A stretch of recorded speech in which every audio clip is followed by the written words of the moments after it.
I'm Reed Carter, and 3 weeks ago, I left a house that I had paid for but had never really lived in. It's odd how the silence that permeates every nook and cranny of this sparsely furnished two-room flat has evolved beyond its physical form.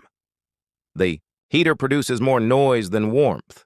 The walls are thin, but the calm in my mind, that's the kind of peace that only comes when years of stress finally snap, like a rubber band stretched too far, with a clean, painful snap. She didn't yell first, and I didn't either. We were standing in her mother's living room when the fight began, with a shrug, and ended with a thunderclap. So naturally, we were there, because even after we got married, Maddie still called that place home, and I was somehow just a visitor. "You don't even try anymore," she said, arms crossed like a prosecutor waiting on a confession. And all I could say was, "Try what? Try pretending we're not helping your family every month?" That did it. Her cheeks reddened, eyes widened, nostrils flared, and then she said, "Get out, and never come back." I didn't hesitate. I didn't beg. I didn't pack. I walked out with my car keys, my wallet, and the shirt on my back, and I didn't wait to hear from Doreen, the queen of silent judgment, to see if Maddie really meant it. Naturally, she didn't. Doreen just pursed her lips like she was watching a garbage truck pull back into her driveway. Now I've got a rented room, a used couch, and a fridge with more takeaway boxes than actual food, and despite the slight dog smell in here, I've never breathed easier. It's the smallest space I've ever lived in, but it feels massive, because it's mine. The phone buzzes again, jittering across the coffee table like it's trying to crawl away from the mess. It's Maddie's name. Doreen was there before it. Then Julian, her cousin, the one who only ever texted when he needed a ride or money. Now they're all acting like I disappeared into the night, like they're shocked the asset is gone. They want what I gave, not me. And now that it's gone, I've become significant again, but I let every call ring, every text go unanswered. "Hey, can we just talk?" They all get the same reply. Silence. Because for the first time in my life, I'm not the emergency. I'm not the fixer. I'm not the silent spouse who smiles while swallowing pain. And I'm not the emotional punching bag hanging under the family banner. I'm just me. I've never experienced that before. Not until I became Reed Carter.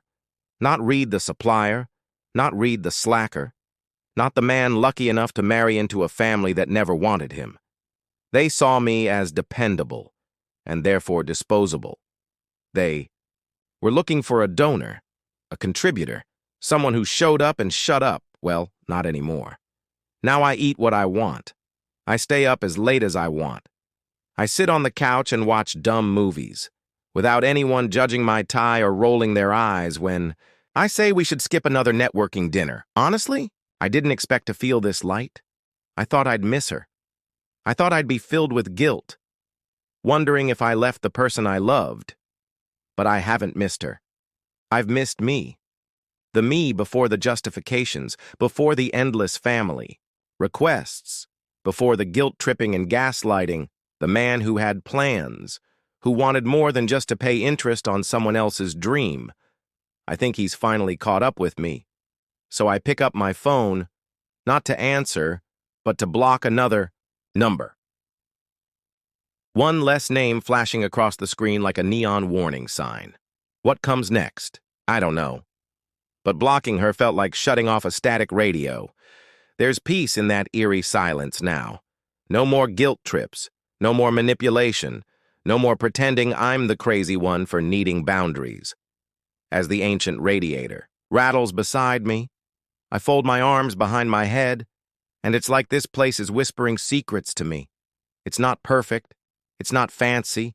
It doesn't smell like lemon polish or echo with fake laughter, but it's honest. And 3 weeks ago, I was thrown out like trash. Today, it feels like heaven because I was finally free. They didn't miss me.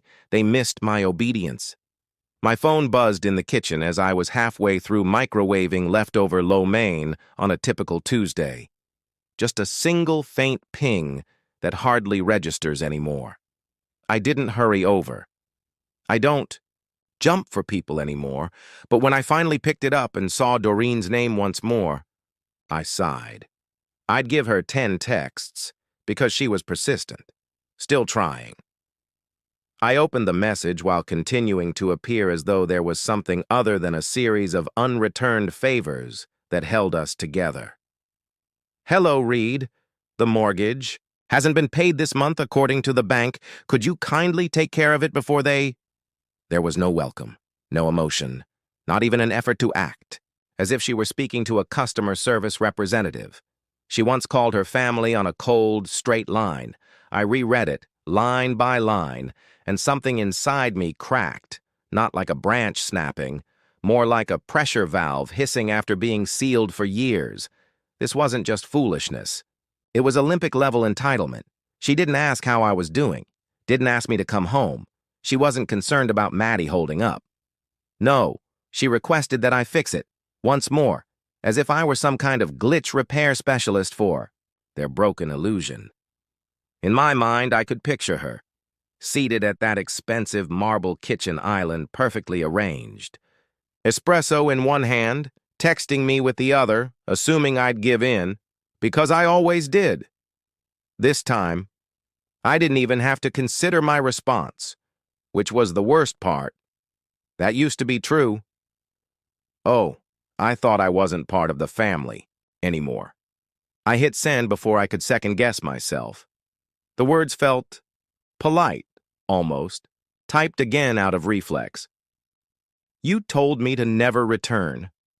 I'm just doing what I was told.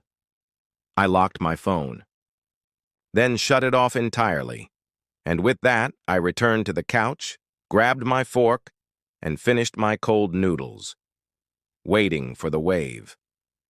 But it never came. I slept more soundly that night than I had in weeks. Not from peace, from the absence of guilt and doubt, from simply resting deeply enough that your body quits preparing for impact in the morning. My voicemail was full by morning. I didn't even need to listen. I knew who they were from. Doreen, Camden, likely Maddie. As I scrolled, I noticed she had called twice, message after message. I made coffee, opened a window, and let the city in. Then I played the first one, like a purifying rite. The breeze swept through my small apartment. Sat down, took a deep breath. Pressed play. This isn't funny. You're being irritable. The voice was unsteady, not broken, performative. This affects all of us. As though I were still part of the us, as if my departure had been a clerical error, not the result of them tossing me out like last season's coat. I deleted the message before it was finished. I didn't need to hear the rest. I'd heard it too many times. Deflection, blame disguised as concern, threats wrapped in please.